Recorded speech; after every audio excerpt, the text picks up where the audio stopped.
If you look at the history of countries around the world, when you start treating people differently,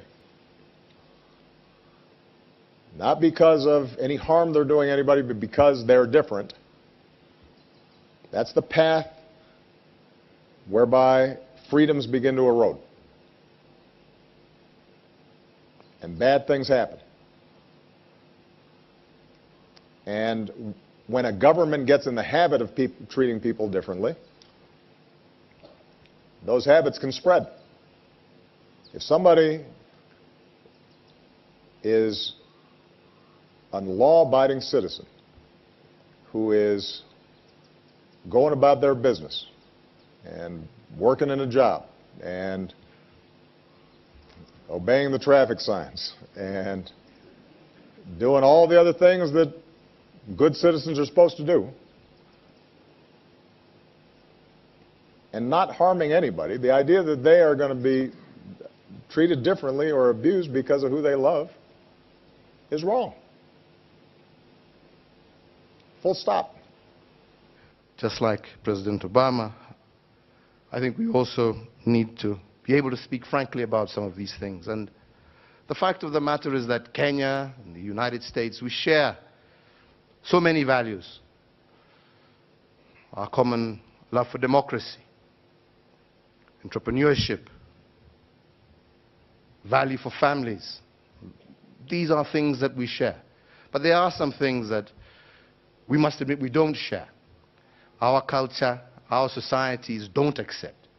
It's very difficult for us to be able to impose on people that which they themselves do not accept. This is why I repeatedly say that for Kenyans today, the issue of gay rights is really a non-issue. We want to focus on other areas that are day-to-day living for our people.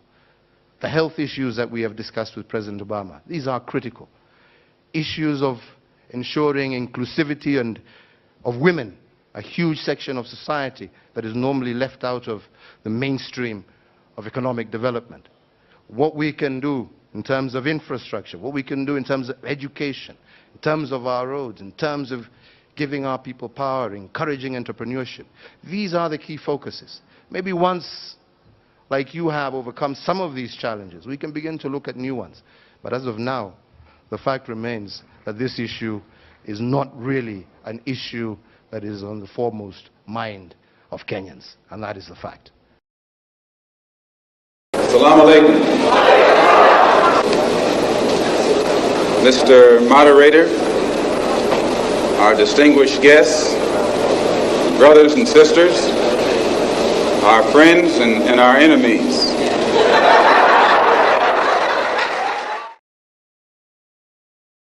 Bismillah wa salatu wa salam wa rasulullah wa ba'd. In the name of Allah, and may the peace and blessings of Allah be upon his last and final messenger. As to what follows, family, friends, foes, haters, and hateettes, welcome back to the Feachaz. I greet you all in peace and love with no hatred in my heart. Assalamu alaikum rahmatullahi wa barakatuh. So before we begin, please like, please subscribe, and please share. As you know, we got a lot of haters up in here. And family, the issue of reparations for Black people has been at the forefront in the Black grassroots, I want to say, for the better part of a decade. It has been loud. It has been very, it has a lot of support from even non-Black people. Even non-Black people are supporting reparations for Black folk.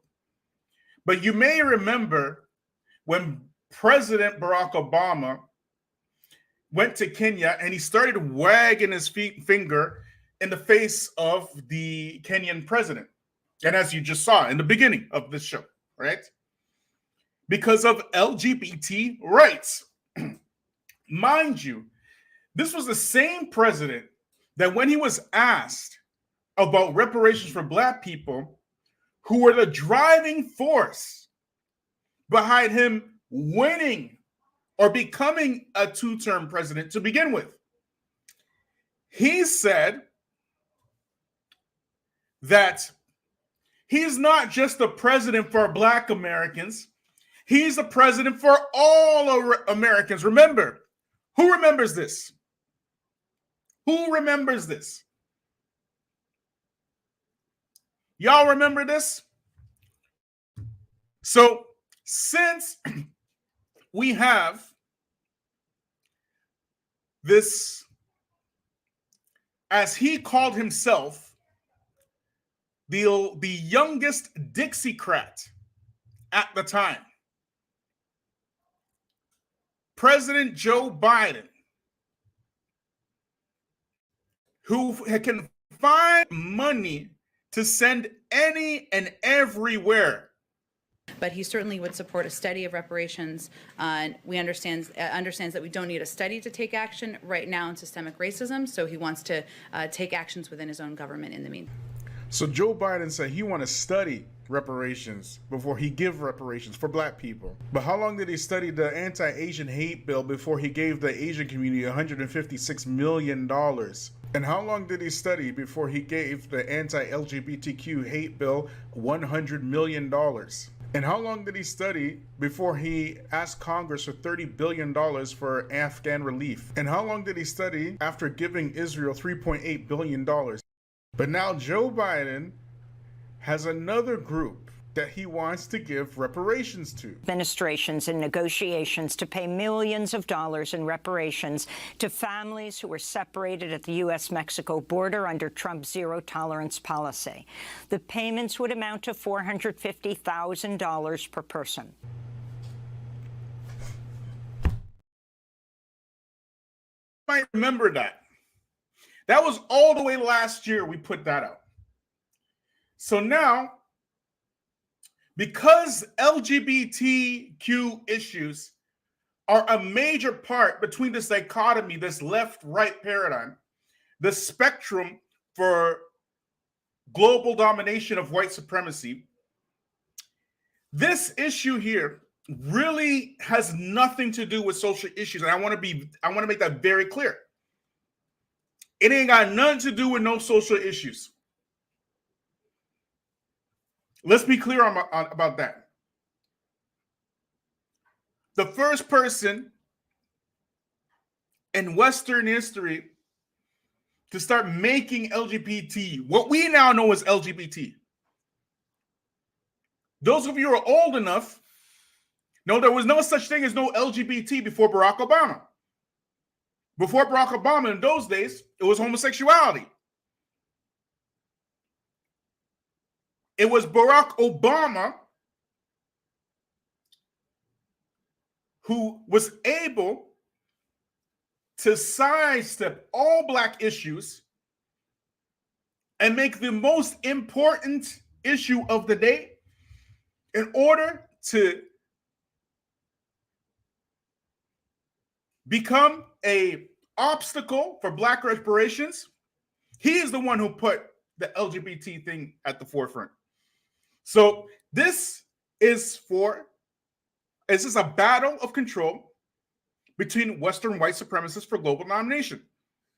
And the fact that any president of the US, let alone Barack Obama, would be bold enough to lecture any other country on human rights, it's absolutely laughable. But the main thing is, as you saw when Barack Obama was in Kenya, that sub-Saharan Africa has emphatically rejected anything related to LGBT. And let me just remind you of some of the things these sub-Saharan African presidents have said. Yeah. Make us worthy, Lord, to continue to serve, to continue to pray, to continue to walk together. One of the major issues, and it's a holdover from sort of colonial Victorian, is the issue of sexual preference in many African countries. In Kenya, to be gay, the LGBT community is illegal. They just want to have equal rights, the same privacy and equality as all other Kenyans do. Is that something that you aspire to for your country? I want to be very clear, Christiana.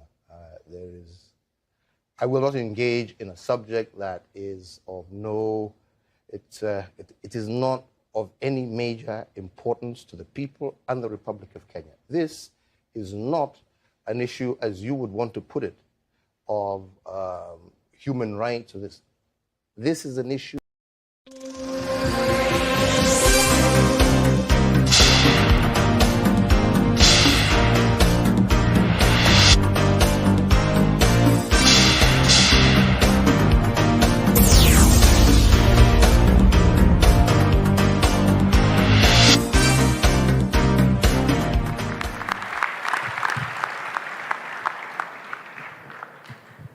Thank you. Mr. President, you were speaking about a modern Africa, and I'm here with the Bay Area Reporter, which is the LGBT newspaper. And for people who don't know what LGBT is, that's the gay and lesbian community. So I'm wondering, you've done so much for women in Rwanda, and they have so much power. I'm wondering, is the LGBT community a part of the future of Rwanda?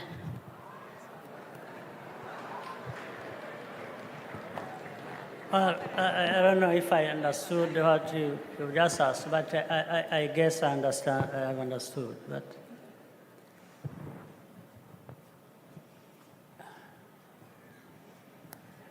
LGBT, homosexuality. yes, it hasn't been our problem.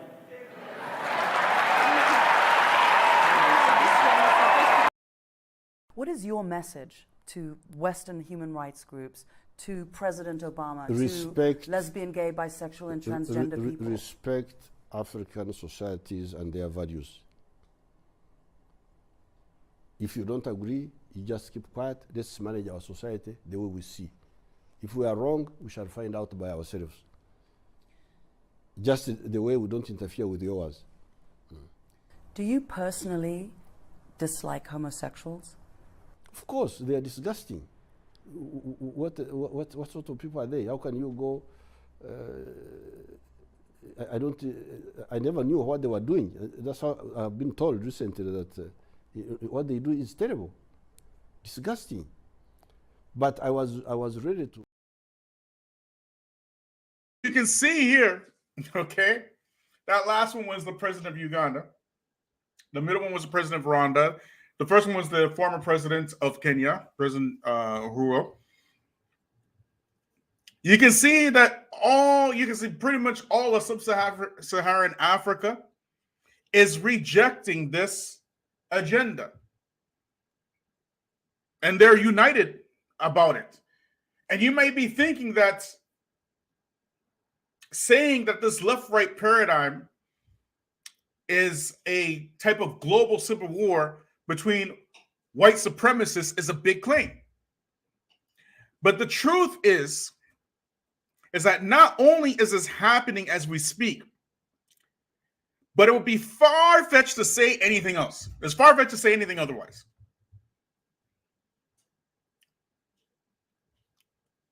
This is part of their civil war.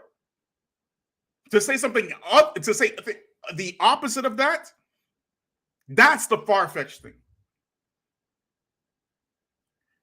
The reasons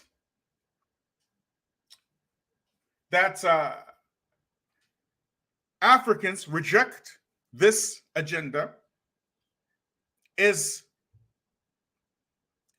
because they see it as what it is. It is a cultural, it's a tool of cultural warfare. It is a tool of cultural warfare, despite Africans having different languages, different tribes, different religions. They know this enemy. And despite, pardon me, African countries having little in financial wealth, they have rejected this agenda through funneling money through NGOs and so on. They've rejected it. So it should be absolutely impossible. Absolutely. This is the part I want y'all to get. It should be, in theory, absolutely impossible that something like this should happen in a Muslim country, correct? Much less a Muslim country with more expats than any other Muslim country. We shouldn't expect it from some place like this, correct? Homosexuality is forbidden in Islam. And no scholar worth his weight in salt for 1,400 solid years has ever made it halal. Correct or no? Correct or no? So how do we have largely non-Muslim sub-Saharan Africa rejecting it, but in Pakistan, let me show y'all what we got in Pakistan, okay? Let me just show y'all. All right? Let me just pull this up because y'all ain't gonna believe this. Okay.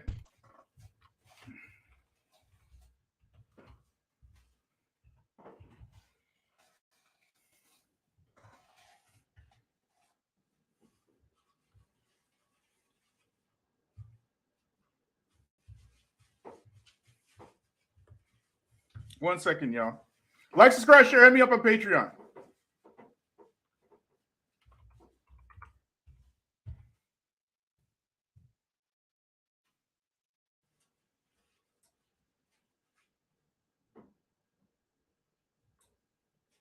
Here we go. Let's read this, y'all, because y'all ain't gonna believe this. If I say it, you're not gonna believe it. So I have to show you. As y'all know, we don't do nothing but receipts up in here. We don't do nothing but receipts up in here.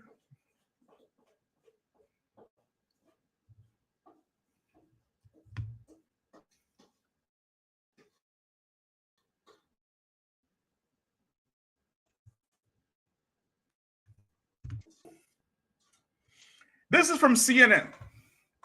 Look at the date of this. The date of this is 2019. More than 4 years ago. This is January 31st, 2019. Okay. The title is What Pakistan Gets Right and the U.S. Gets Wrong on Trans Rights.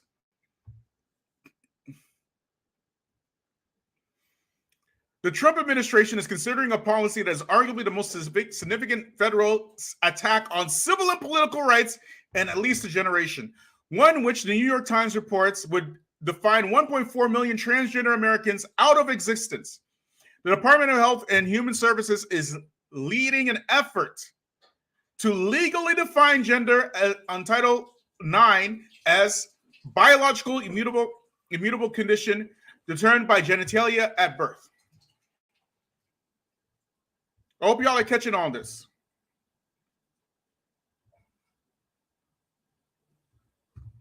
Let's keep reading. This proposed policy, along with a recent proposed ban on transgender individuals serving in the U.S. military, stands in stark contrast to the pride many Americans have expressed over the country's perceived world leadership on LGBT rights.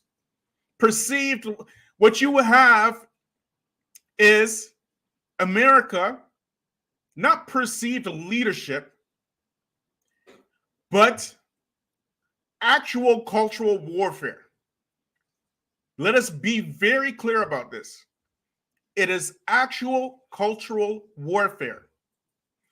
And yet the Trump administration attempts to erase the humanity of transgender people serves to pull back curtain a long history of Western myopia, wherein we mistakenly imagine ourselves as primary and leading source of freedom around the world. The truth is, countries are several steps ahead of us. In 2004, England passed Gender Recognition Act, allowed transgender people to charge their legal gender their legal to change your legal gender. Sorry, England was followed by Spain. And notice the names on these countries. Okay, Spain in 2007, and Uruguay in 2009, and 2012 Argentina passed the New Yorker's Jonathan Blitzer dubbed the most progressive gender identity law in the world, allowing individuals to change their name or gender or public registries without a doctor or judge's approval, and guaranteeing free access to hormones on gender reassignment surgery. In 2015, Colombia passed similar law that allowed citizens to change their legal name and gender marker by simply appearing before a notary public.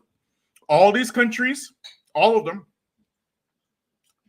are colonies of European countries, all speaking European languages, all of them democratic. Okay?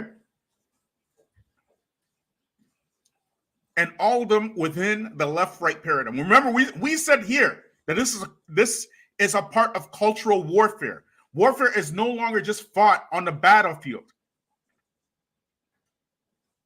Warfare is fought economically. Warfare is fought through propaganda. We've seen the effects of propaganda warfare in the Arab Spring and how devastating it is to Arab countries.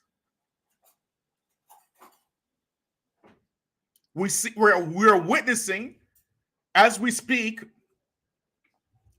the blowback from economic warfare with China and Russia. And it's about to get a hell of a lot worse. Britain right now is experiencing double-digit inflation. Double-digit inflation. This is a part of warfare. Let's keep reading. But European and Latin American countries aren't the only ones extending legal rights to transgender individuals. Look at here. Just consider Pakistan. Lord have mercy. Just consider Pakistan, a country strongly influenced by its Islamic tradition.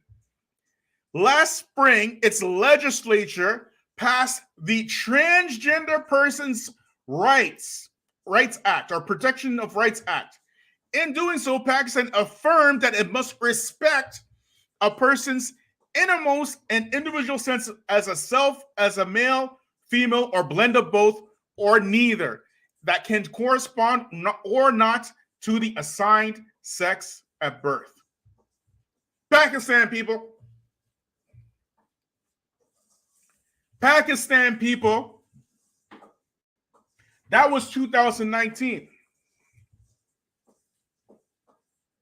Okay? And there's articles even before that. And we've always said, first of all, for y'all who don't understand colonialism, all right? Look at here. Pakistan wasn't made by Pakistanis, okay? It was white folks that came to South Asia and told them that y'all is Pakistanis, and this is going to be the first Muslim country in the world. Long story short, they use that as a means or as a method, a part of their strategy to say, okay, we're going to make Israel the first Jewish country in the world.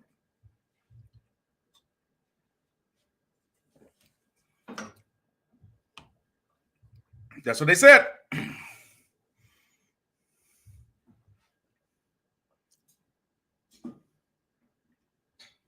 This back in 2019.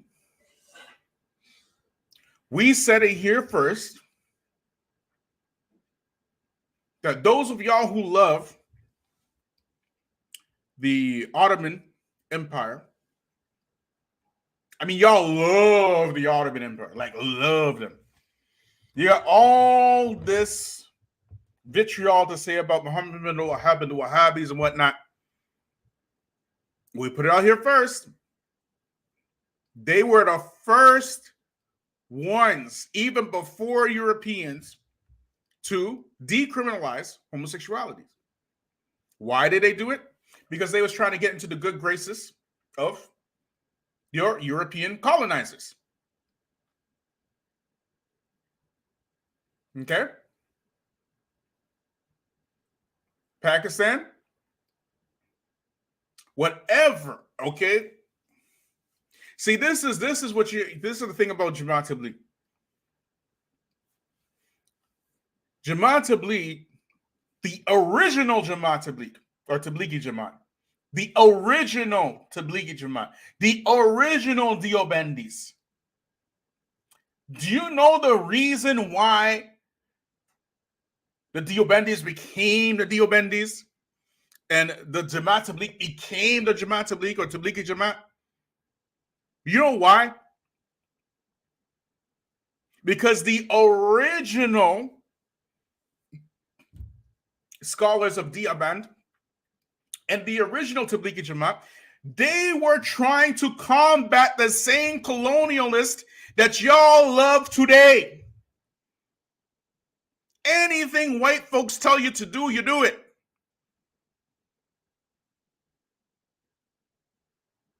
And forget the consequences. White folks tell you, take this money and spread LGBT stuff, you'll do it.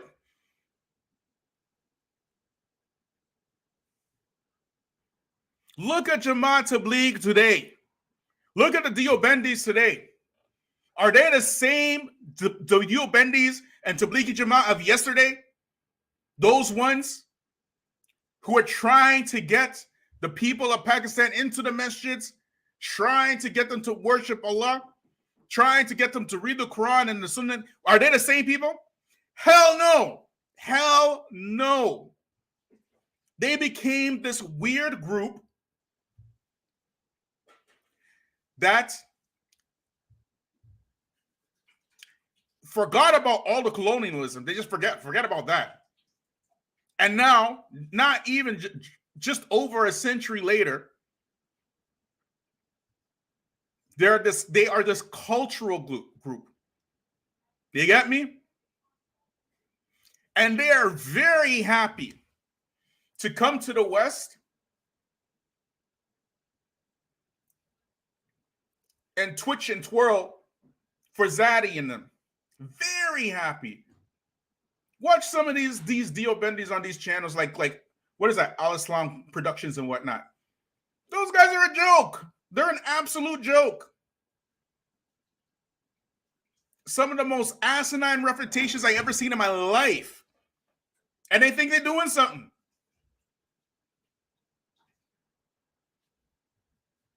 They're embarrassing. The fact that you cannot appeal to anybody else except for people within your tribe or your people, whatever. You don't have any appeal whatsoever. Like none. Because you moved away from becoming a grassroots organization against the colonizers to becoming tools of the colonizers. So instead of battling stuff like this that happened in your country, I have yet to see a single Deobandi, a single Tablighi, a single Brayawali talk about this. But they have thousands and thousands and thousands of videos talking about the Wahhabis and stuff. The Salafis, the super Salafis. This is what they're talking about. But Bilal, what does it got to do with black folk? Why are you talking about Pakistan and LGBT? Why? This is the black grassroots. Why? I'm about to show you why. I'm about to show you why. Y'all ready?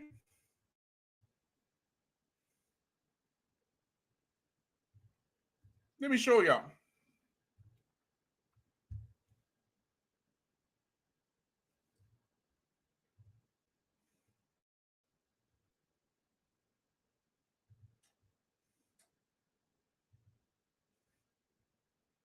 See, this is why y'all are here. Watch it. Look at this. Look at this, y'all. U.S. announces $200 million for gender equality, democracy in Pakistan. $200 million. That is the very definition of selling out.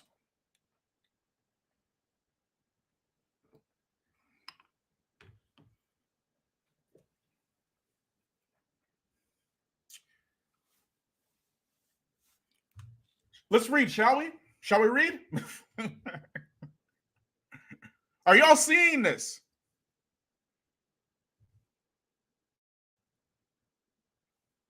Are y'all seeing this?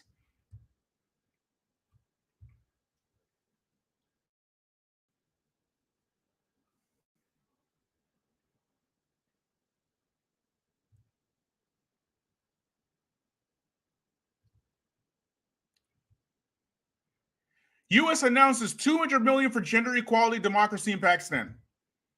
The U.S. Senate has passed a $1.7 trillion omnibus spending package for the fiscal 2023, that's this year, and it includes $200 million for strengthening democracy and promoting gender equality programs in Pakistan. What did we tell you at the beginning of this live? Did we not say that this is about cultural warfare? How many times did we say on this channel the U.S. only exports two things? They export democracy and they export warfare. Forget what you heard about American cars. That's not their bread and butter. Their bread and butter is in exporting democracy and warfare.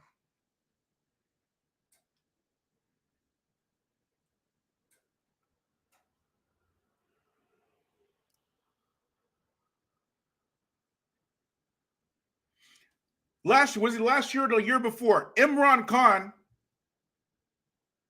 the former president of Pakistan, was outed from his position, not through an election, not through democratic elections, but through punitive referendum at the behest of Joe Biden because of President Imran Khan's cozying up to Russia. Who remembers that? Y'all remember that?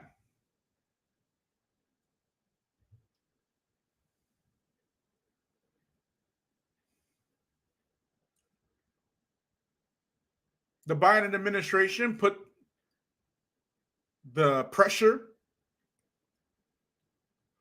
on those political parties in Pakistan. A few days later, they had a referendum.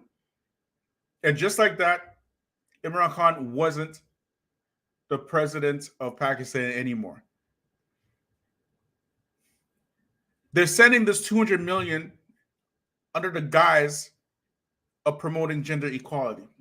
Correct? But what they are really trying to do, in my humble opinion, is increase their presence in that particular region because of what's going on with Russia, with China, and Afghanistan. There's a saying that Sun Tzu he has in The Art of War. If you've read that book, he has a saying in that book, in The Art of War: whoever spreads his reinforcements everywhere will be weak everywhere. This is the U.S. right now. They are on the brink of collapse. The whole world is looking at them funny.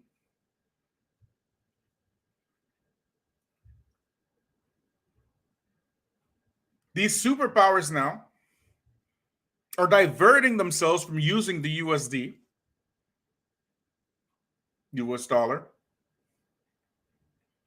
So they're using LGBT, that's the left side, mind you, to strengthen the political parties' influence in the West. Not America's influence, because America's polar. As a matter of fact, every Western country right now is polarized. These white supremacists are vying for power. So LGBT is how you know which side of the spectrum that you are on. Are you on the left side of the spectrum, or are you on the right side of the spectrum? You get it? Pakistanis out there fighting white folks war and stuff.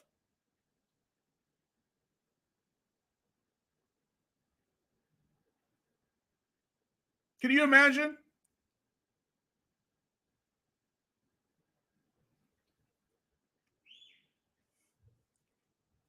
All up in the fight for white folks. But there's more. We ain't done yet. We are just heating up. We are just warming up. Okay? The package passed on Thursday evening includes $858 billion for defense. Okay? $787 billion for non-defense domestic programs and over $15 billion in other programs. The Gender Equity Fund allotted for Pakistan is a part of a mammoth $1.7 trillion government spending bill. This is a sign. This is a sign of economic collapse, people. This right here. Every empire that has ever used fiat currency, all of them, without exception, have always gone into collapse, and the pattern is always the same. Right before the collapse, they always hyperspend. And always, without exception, start fighting these wars right before they collapse.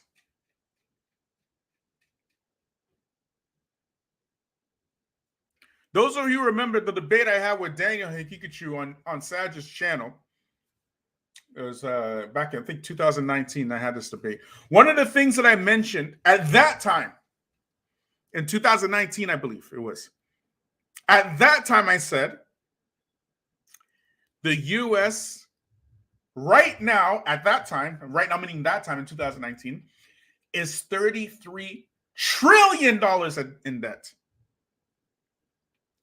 That was 2019. They have no intention at all of paying this money back.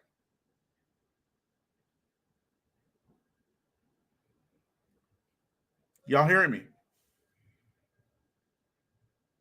This is why your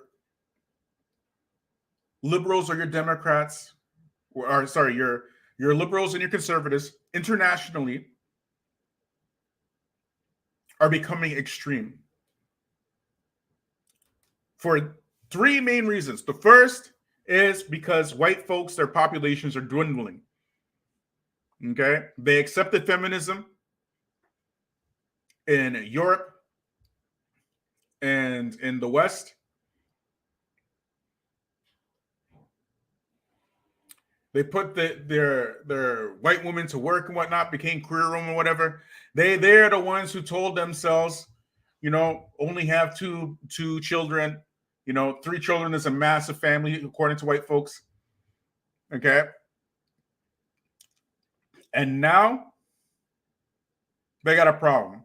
When it comes to population control, They only try to control the population of Black Africans and brown South Asians. That's it. They didn't have to go to China because you know what China did with the one-child policy. But when it comes to Black Africans, what do they tell Black Africans? The reason why you're poor is because you have too many kids. We will save you with these family planning clinics. So they don't build wells, they don't build schools, they don't build hospitals. They build family planning clinics and vaccine clinics to spread AIDS and to make sure African women can have any number of abortions that they need. The other reason is because the financial collapse, global financial collapse, is imminent. It is not an afterthought, it is coming.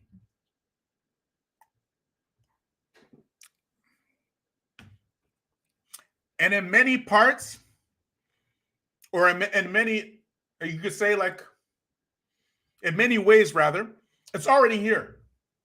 The financial collapse is already here. It's only Black folk that think it's a good idea to shuck and jive and you know, dance and glorilla and WAP and all kind of nonsense.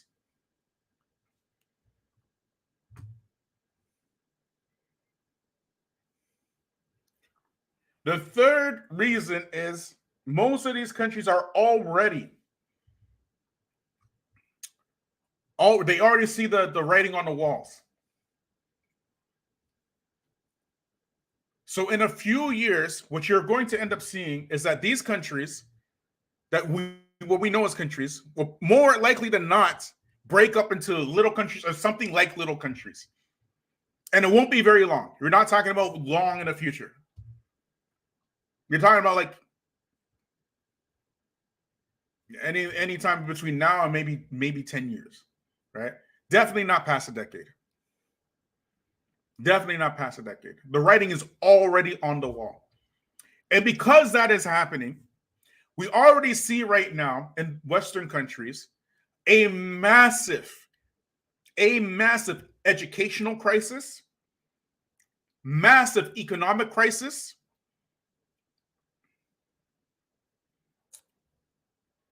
we have a massive healthcare crisis in all Western countries. Y'all thought it was just maybe the States or Canada. No, it's all Western countries. Since COVID, there is the crisis is bigger than you can imagine. Particularly the educational crisis, the healthcare crisis, and the economic crisis.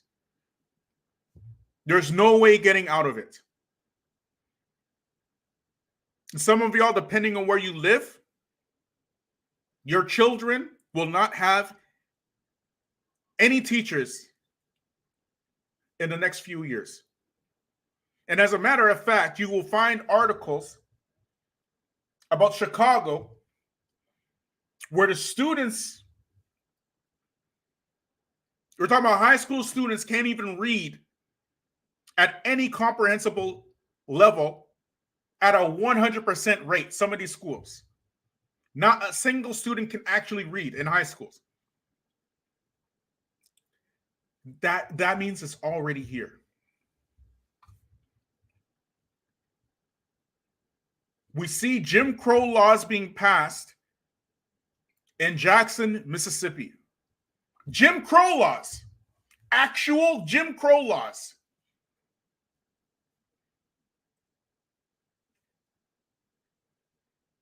And what does all of this have to do with 200 million for Pakistan's LGBTs and Black folk? Make it make sense, Bilal. I hope y'all are listening and listening good. Listen and listen well.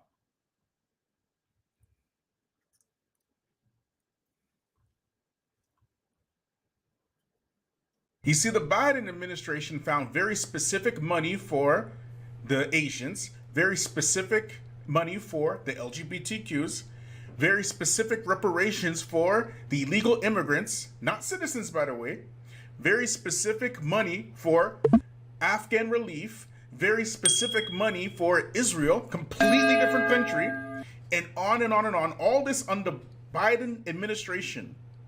But when black people are asking for specific reparations, can we get some specific reparations, Kamala Harris? So I'm not going to sit here and say I'm going to do something that's only going to benefit black people. No, no, no. Y'all see the plan? You are being locked out of any participation globally on an economic level. That's the plan. And you will never get reparations.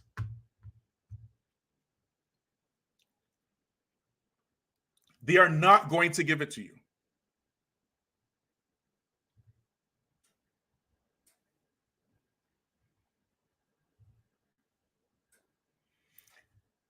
And begging and hollering and jumping up and down and having meetings and all kind of stuff and trying to reason with these devils is not going to get you no reparations because not giving it to you.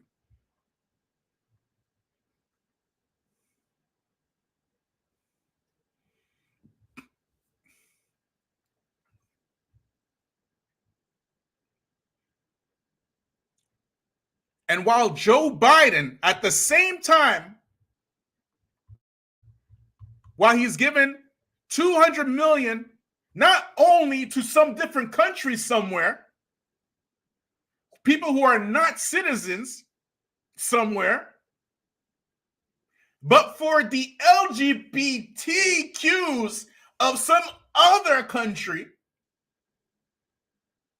what's he doing for black folks in America? Make us worthy, Lord, to continue to serve, to continue to pray, to continue to walk together, and not get weary on this bridge leading on to that great camp meeting in the promised land. We offer this prayer in the name of the one who, like us, was poor. In the name of the one who, look at this Negro. That Negro sitting down there. That is Jesse Jackson. Like was duped and scorned. In the name of the one who, like us, had no citizenship. Y'all see that? Y'all see those Negroes?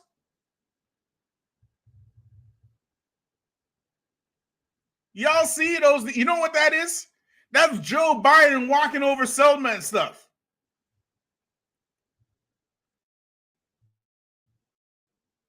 And it's the usual suspects.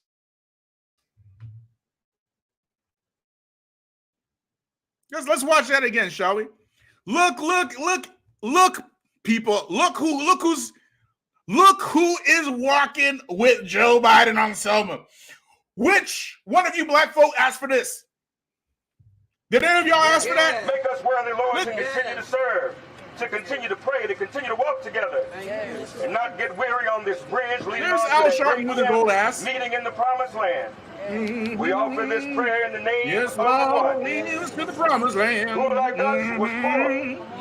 In the name of the one who, like us, was displaced without a home.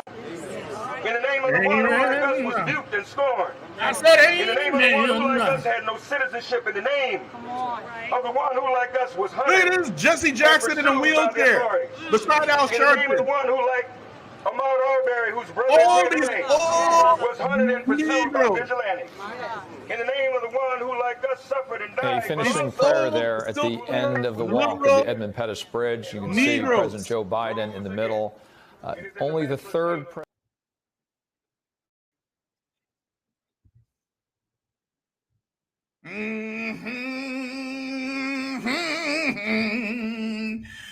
Lord, I said,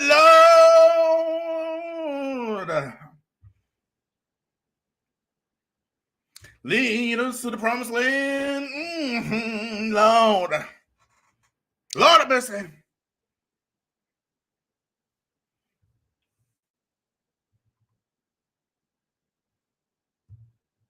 Y'all see what's going on now?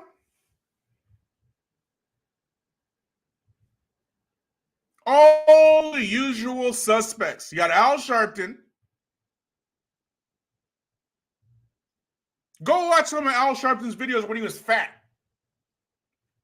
You would not believe it's the same person. Jesse Jackson in a wheelchair. Just a bunch of old, crusty Negroes, civil rights Negroes.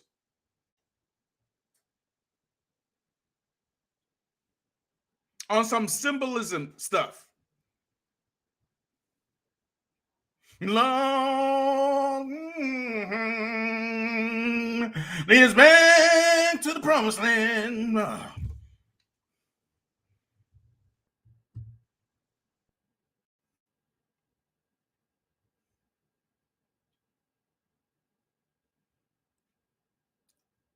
These are the people that are the black leaders now. These people.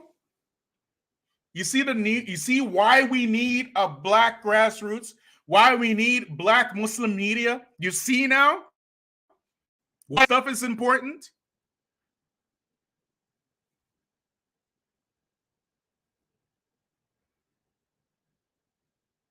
Jesse, yes, sir. What can we do to prevent the Negroes from asking for this reparations? Well, sir, maybe we can walk on Selma, sir. Yes, sir.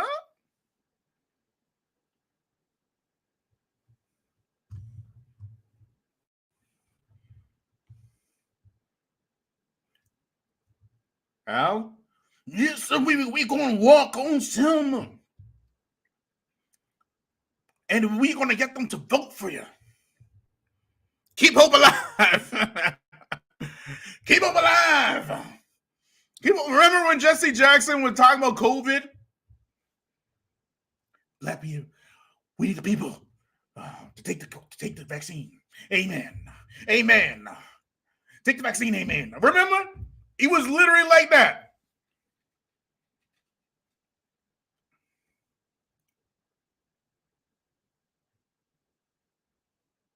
These people have sold you out for biscuits and stuff. Nobody asked for no march on Selma. Who cares?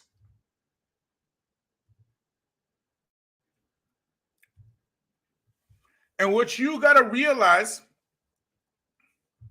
especially the Muslims, because the Muslims, it's your responsibility before Allah Himself to be united.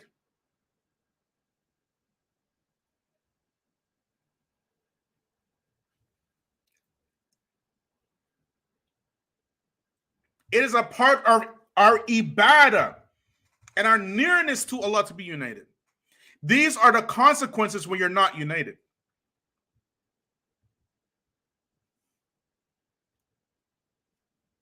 We know very well, we as Muslims,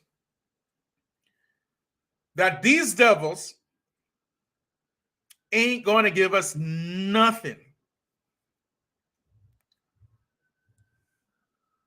They're not going to give us anything. So what do we look like asking them for reparations? When we have this Quran, you know, Allah in the Quran, He talks about the story of Musa and Fir'aun and the Beni Israel. He talks about that story.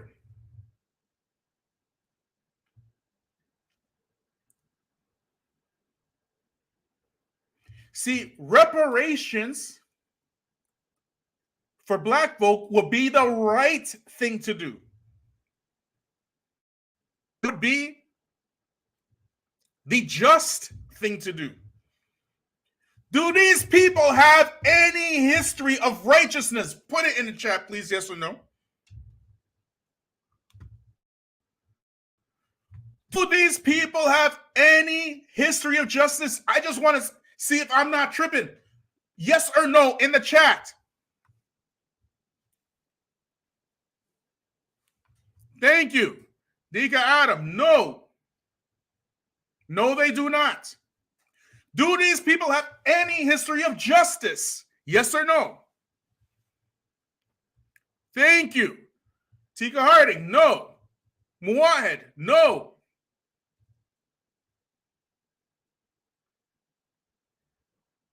So the enemy, they plot and plan, and Allah plots and plans, correct?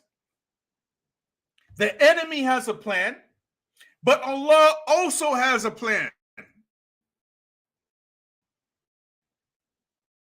You to do to get in good graces with Allah's plan is to follow his book and his sunnah, the sunnah of the Prophet Muhammad ﷺ. That's it. And give that preference over all ways of life.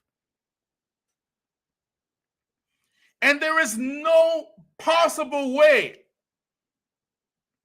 that when you are doing this, that Allah will cause you to continue to be humiliated by these people who Allah very clearly has no love for. He has kept them upon this arrogance and this misguidance for centuries. So it is not permissible for when a Muslim, when they know the truth, to continue to follow the path of his enemies. The Prophet ﷺ, he said the believer doesn't get stung by the same hole twice, correct? How many times you want to be getting stung? You're talking about almost 5 centuries. We still going to be stung by these people? So when Musa went to Pharaoh, Musa already knew who Pharaoh was, but Allah commanded him to speak with Pharaoh with kind words. Why? Because Musa and Pharaoh, they had this relationship already. And Allah, he already knows that Pharaoh's going to reject the message, but he still commanded Musa to speak to Pharaoh with kind words, correct? Even though Pharaoh was a devil, the father of the devils. He is the Salaf of the modern day oppressors. Pharaoh. Musa knew who he was. Allah is establishing the argument against Pharaoh, correct? Has the argument been established against our enemy, yes or no? Has the argument been established against them?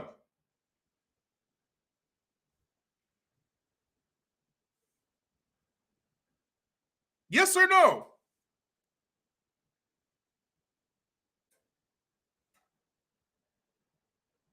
Of course it has. Yes, it has been established against them.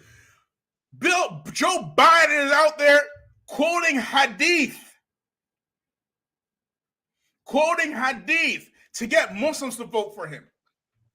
You think these, and Joe Biden, mind you, Joe Biden, he's just a face. The leadership behind Joe Biden is what's moving Joe Biden. Y'all hearing me? He'll be gone soon. And then they'll just put another puppet in front of the faces of the people to carry out the system. But the point is, Pharaoh rejected, just like these people rejected. They rejected the truth. They're arrogant. They're haughty.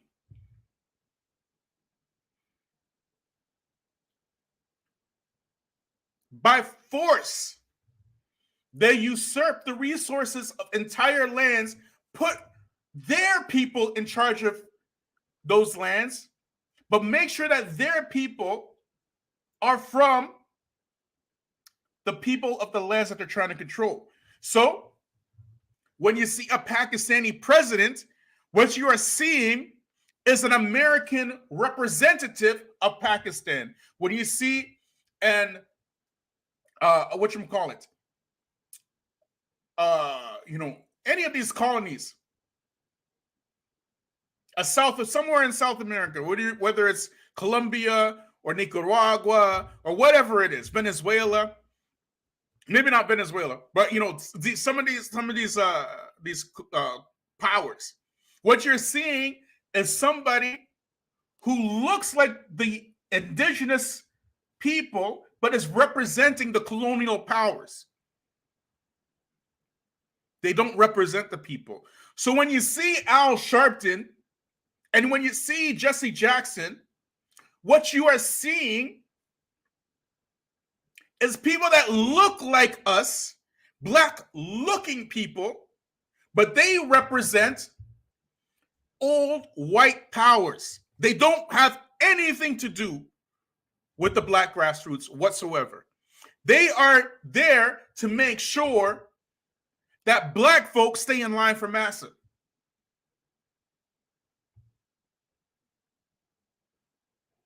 Y'all hearing me? Pharaoh had people like this with him, like the magicians. Those magicians, they were there to keep the system, Pharaoh's systems going. That's their whole goal. That's their whole goal.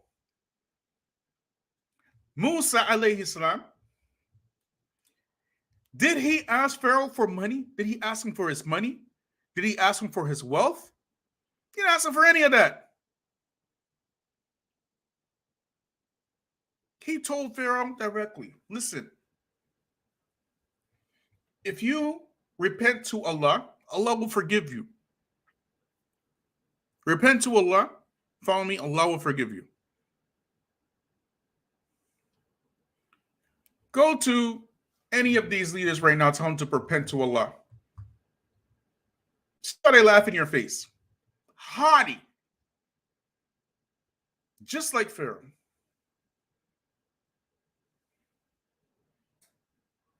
So when Musa took his people, did not Allah give those former slaves of Pharaoh something way better?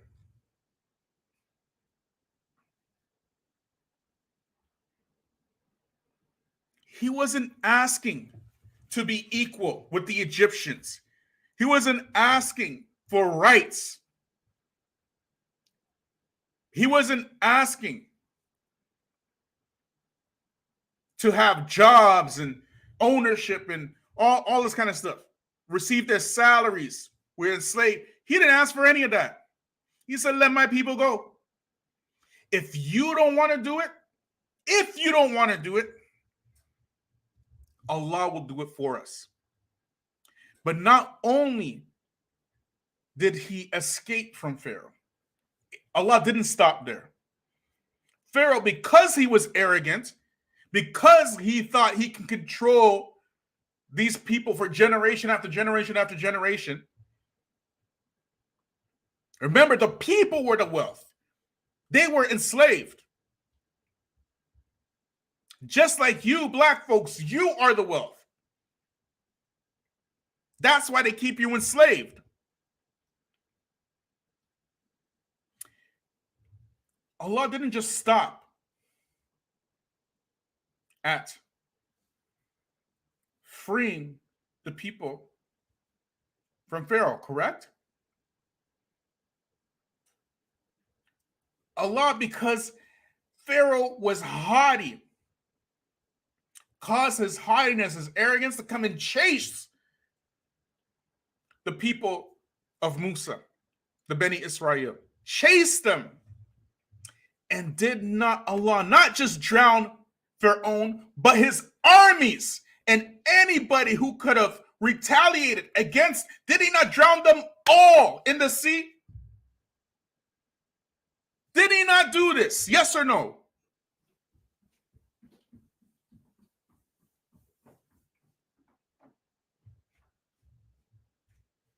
He caused them all to drown in the sea. But here's the killer.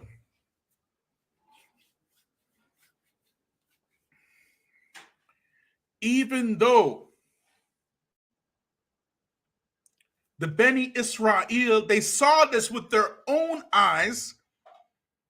See, this is how we know, we believe anyways, that those Beni Israel, they had to be black folks. They had to be, right?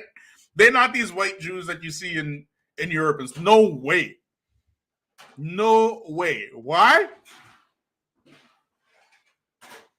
Because Allah freed them from the clutches of Fir'aun. He drowned Fir'aun and his armies, not just Fir'aun and his armies. There's no possible way that Egypt can now take retaliation against the Beni Israel. Allah did that while they were watching.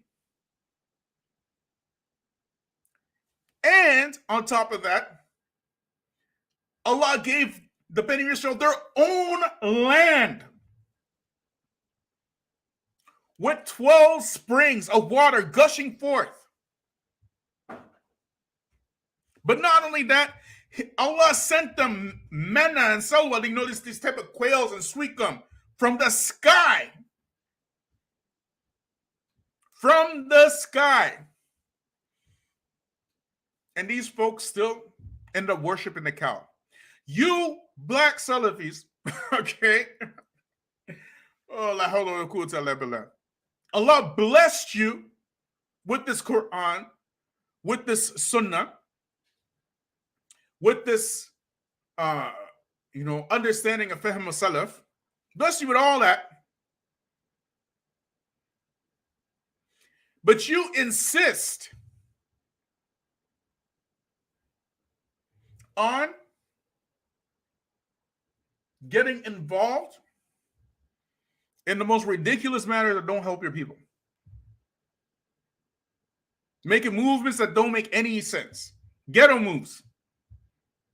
Ghetto moves.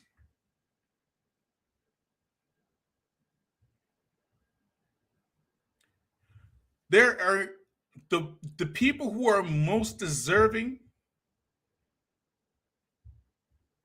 to be taken into account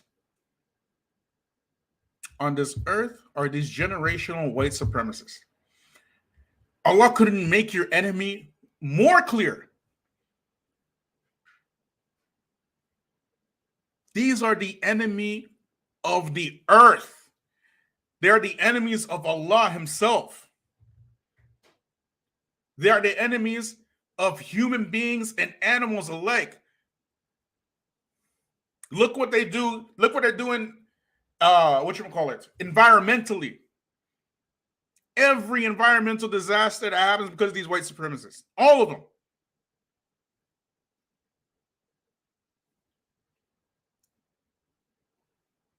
These people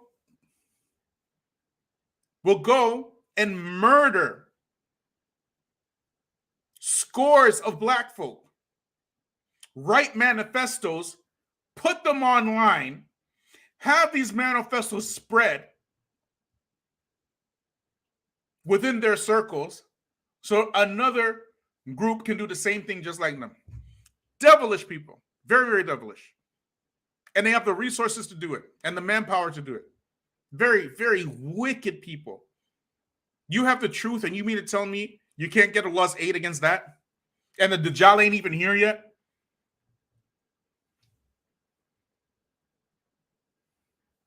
Dajjal ain't even here yet. So now we have the same people sending 200 million to LGBTQs in Pakistan. And what are they doing for black folk? Yeah. Make us worthy, Lord, to continue to serve, to continue to pray, to continue to walk together, and not get weary on this bridge leading on to that great camp meeting in the promised land. We offer this prayer in the name of the one who like us was poor, in the name of the one who like us was displaced without a home. Look at these old Negroes. Who Negroes. like us was duped and scorned. In the name of the one who like us had no citizenship. In the name of the one who Look like us at was these hunted old Negroes. What are they?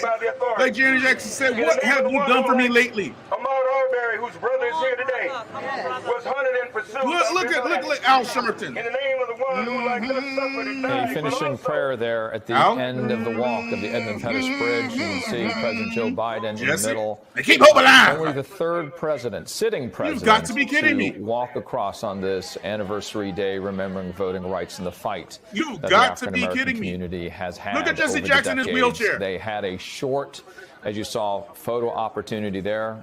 You can see Reverend Al Sharpton. Which Politics one of you Nation, black this hour folk that he asked normally for hosts, this? he is there. Obviously representing not only what he does with the National Action any Network, of you Negroes but ask also for being this? there to Did you support ask this Joe very Biden to walk today. on Selma He was holding the Alabama for hand you? of Reverend Jesse Jackson, who is in the wheelchair sitting next to him, and then you saw also. Did you hear that? He was holding the Keisha hand Lance of Reverend Bottoms, Jesse who was Jackson on in the wheel. Jesse Jackson, Joe Biden holding hands. It's like, don't make me swear right now. Don't make me swear.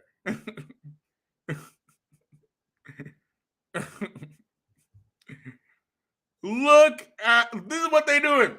While they're sending 200 million some other country somewhere for LGBTQ somewhere else. You expect these people to give you money? And who wants that dying USD anyways? If y'all was see, this is the thing. This is the consequences of division. Division has consequences. Making enemies with your own people has consequences. You've been trained very well by these devils. Black folk have been trained very, very, very well. Always at each other's throats for nonsense. Always arguing. Look at the modern black woman. Look at the modern black woman. Look at some of these black Muslims.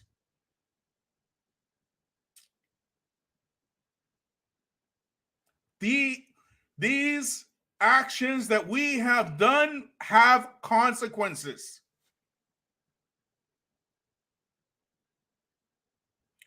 If y'all can't even keep your families together, okay? You can't go to the mesh without getting refuted. You can't go a single day without arguing on Facebook. You can't do it. You think Allah is going to bless you with success over this enemy who organizes and plans 20 to 30 years in advance and makes plans for you black folks specifically.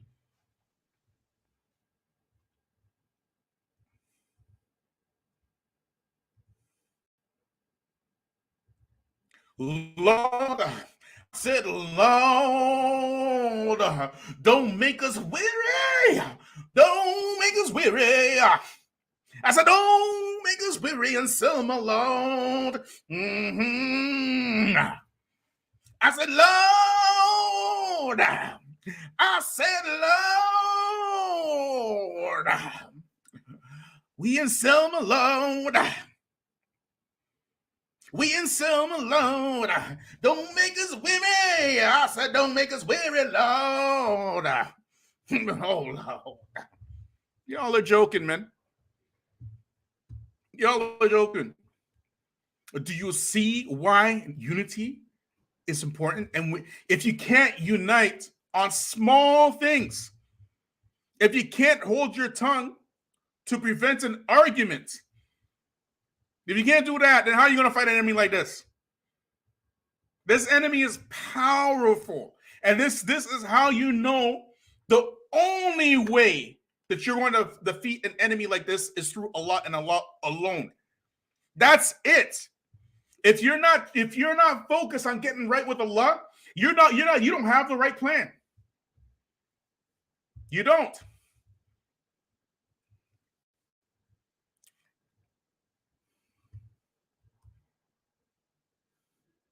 People are joking. And President Biden was holding hands with Jesse Jackson, and Jesse Jackson's in the wheelchair there. And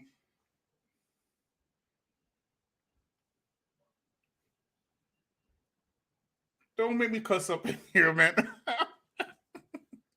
Please don't make me cuss. Pakistani is $200 million richer with USD, American dollars. If y'all Muslims were smart,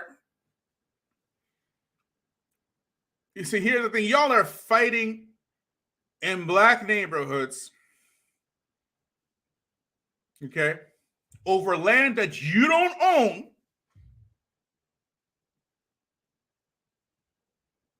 but making sure that person over there on a street named after some white person somewhere don't come over here on your street named after some white person somewhere, and y'all fight each other for that.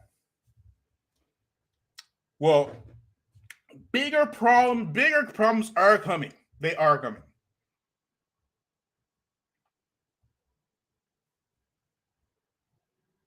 And it's going to make all this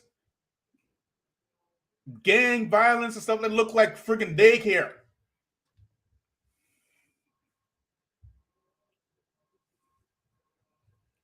$200 million for Pakistani LGBTQs. And a march on Selma for Negroes.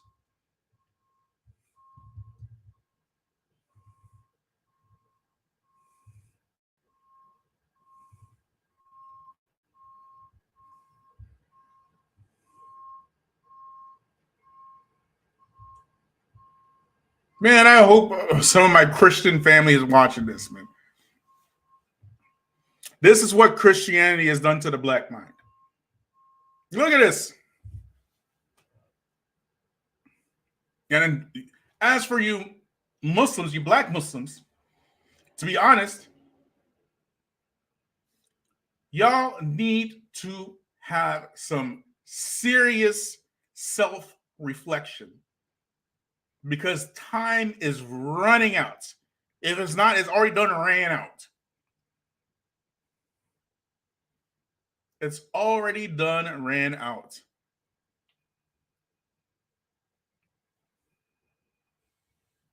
Highly distracted. The most distracted and yet still most opinionated people on earth.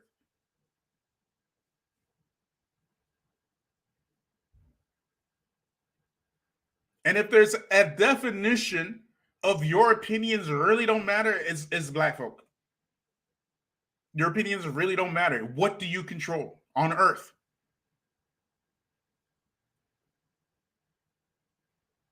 If you can't control your mouth, you can't control anything. If you can't control your private parts, you can't control anything.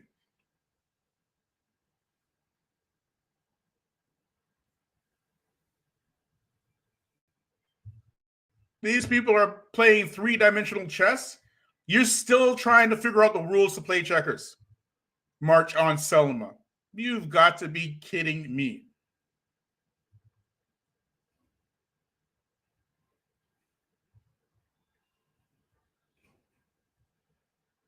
How do you have an opinion, as Sister Tika said, how do you have an opinion? You got nothing to show for it.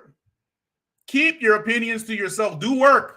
Just do work. All you need to do is keep your head down and do work. That's it. We don't need you to do anything else. We don't need to find your opinions on social media. Okay? You need to be working. Just do work. Read a book. Get your kids to do homework clubs or something.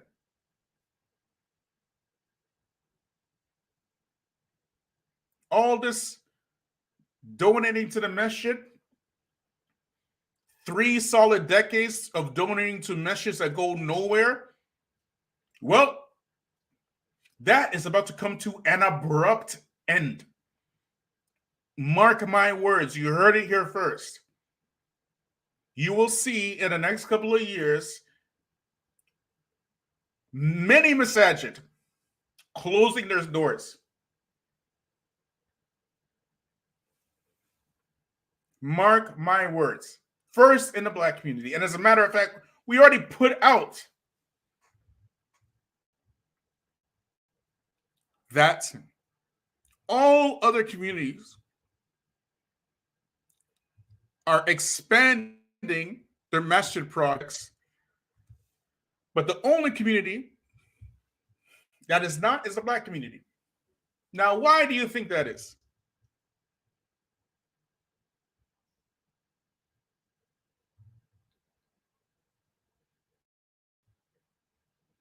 The devil is not your friend. The devil is your enemy.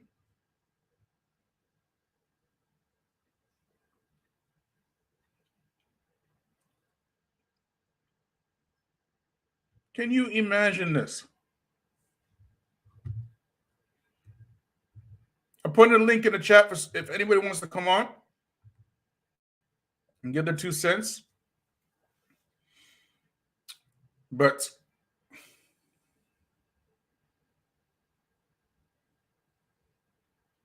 you can see that this is just a massive game. These people got plans for you.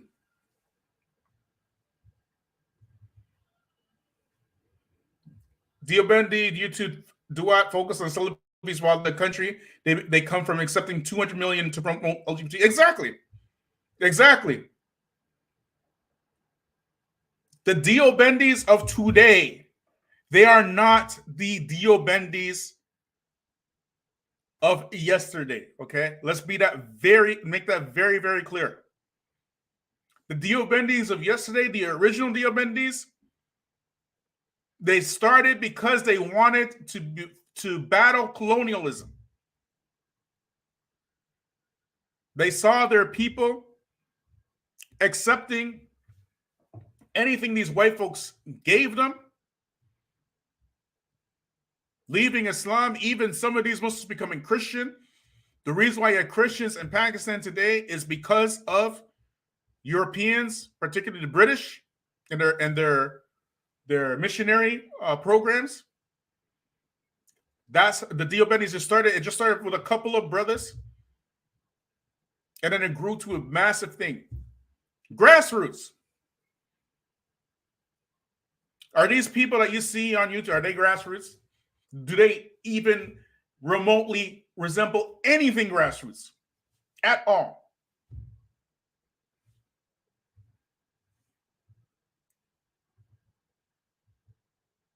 They're a joke. They're an absolute joke.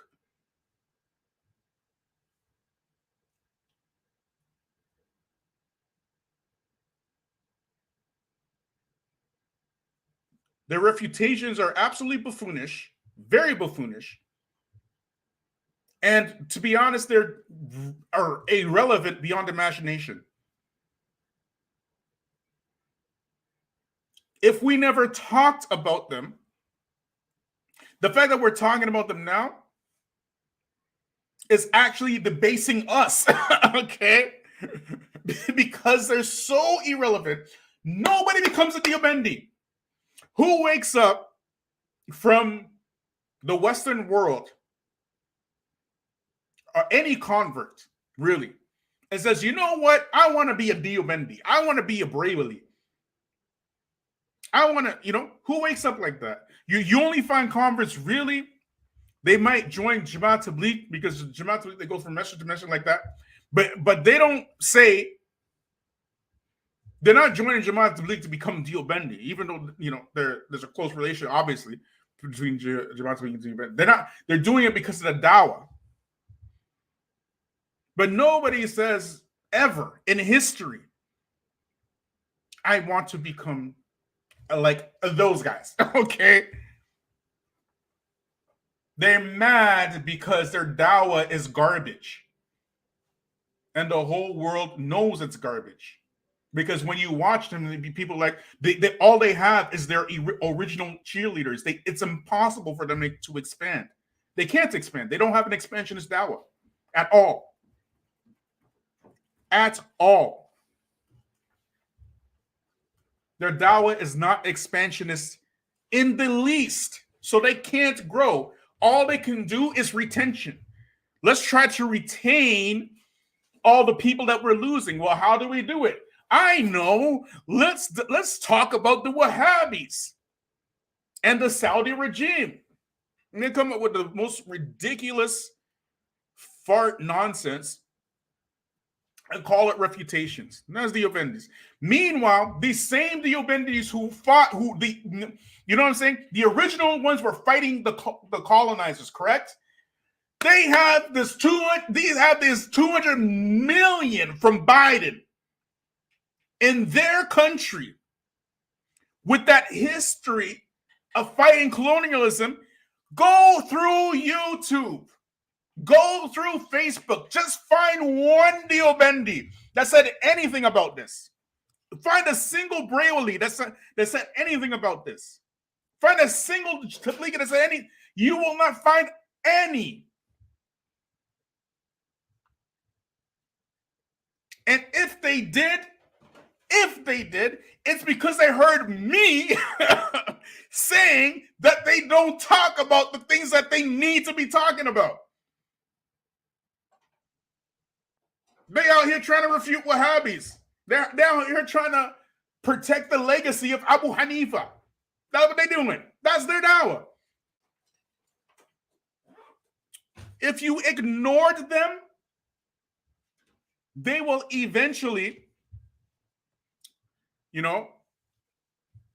be so irrelevant that nobody would listen to them. They'd just be by themselves. Nothing about them, literally nothing about them is appealing. Not a single thing. The only thing that they got going for them is their Quran, their his programs. That's it. I would send my kids to their his programs if they weren't so racist. Okay? If they weren't so racist, I would do it. But they're outrageously racist, so I don't. Outrageously racist.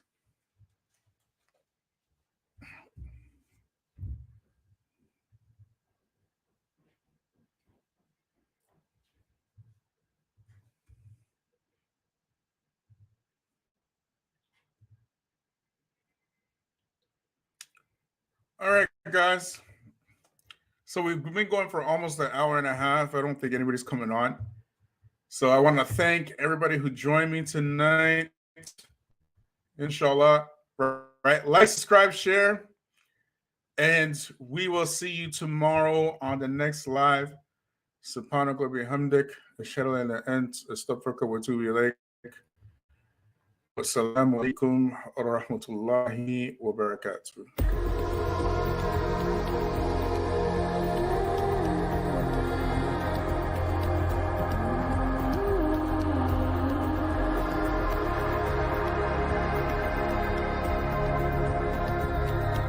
We are the Muslim wing of the Black grassroots. Unapologetic, strong, uncompromising voices that have been in the faces of the enemy and those who tap dance for them. The Feachaz is proud to present the archives exclusively on Patreon.